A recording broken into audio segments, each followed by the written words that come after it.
आपने देखा हाल ही में कि कैसे भाजपा ने वाटर स्प्रिंकलर करवाया AQI मॉनिटर्स पर ताकि रीडिंग कम हो। किस तरह से डाटा मैनिपुलेट कर रही है बीजेपी। और यहाँ पे जो लोग खड़े हैं ये सब दिल्ली के सिटीजन्स हैं। ये वो लोग हैं जो दिल्ली देखने आते हैं, जो यहाँ रहते हैं। उनको पता है कि प्रदूषण कितनी गंभीर समस्या है और आंकड़े छुपाना या फर्जीवाड़ा करना इससे बीजेपी की इंटेग्रिटी, इससे बीजेपी की क्रेडिबिलिटी और डाउन होती है। इस टाइम हम सबको जरूरत है कि सारी दिल्ली यहाँ पर हो। बीजेपी वालों को भी यहाँ होना चाहिए। वो अपने घर में एयर प्यूरिफायर लगाकर बैठे हैं, 13 एयर प्यूरिफायर अपने दफ्तरों के लिए ऑर्डर कर लिए हैं। But we the common citizens of Delhi, we continue to suffer. जब आम आदमी पार्टी की गवर्नमेंट थी तो आपने देखा था हम कैसे 365 डेज, चाहे विंटर समर एक्शन प्लान हो, चाहे समर एक्शन प्लान हो, हमने हर चीज पर काम किया।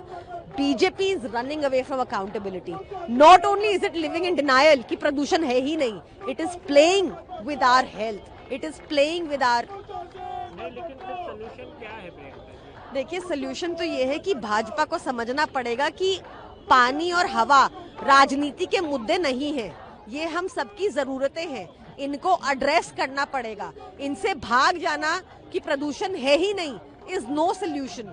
वाटर स्प्रिंकलर करवाना AQI मॉनिटर्स पर रीडिंग डाउन लाने के लिए इज नो सोल्यूशन।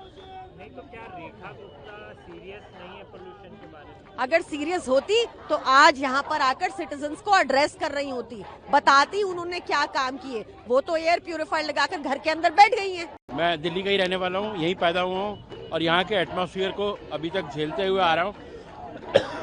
आज बिल्कुल भी नहीं समझ में आ रहा कि जनता करे क्या। एक किसी मेडिकल प्रोफेशनल ने कहा कि आप दिल्ली छोड़ के चले आओ। भाई पूरे NCR के अंदर ही अगर ये है तो हम कौन से पहाड़ों पे पहाड़ स्लाइड करके नीचे आ रहे हैं।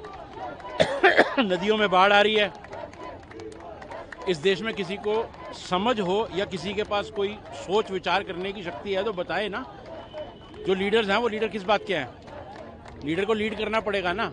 अगर आप डाटा फजिंग करोगे, अगर आप बेसिक अरिथमेटिक की भी टोटल, अगर आपके पास 2x गाड़ियां हैं, अगर आप ऑड इवन ही लागू कर दोगे तो 1x रह जाएंगी ना हर रोज। इतना करने में कौन सी परेशानी है? अगर आप जो लोग ऑनलाइन ऑफिस चला, बेहतर सीएम थे रेखा गुप्ता। पढ़े लिखे आदमी थे, टेक्निकली साउंड थे, एटलीस्ट उनके पास एक गेम प्लान था कि क्या करना है। अभी तो हमें यही नहीं समझ में आ रहा कि अगर बेसिक कभी हिंदुस्तान में डिमांड उठती, रोटी कपड़ा और मकान मांग रहा है हिंदुस्तान, आज तो हिंदुस्तान कह रहा है भाई पानी दे दो, शुद्ध हवा दे दो, रोटी का जुगाड़ हम किसी ना किसी तरीके कर लेंगे।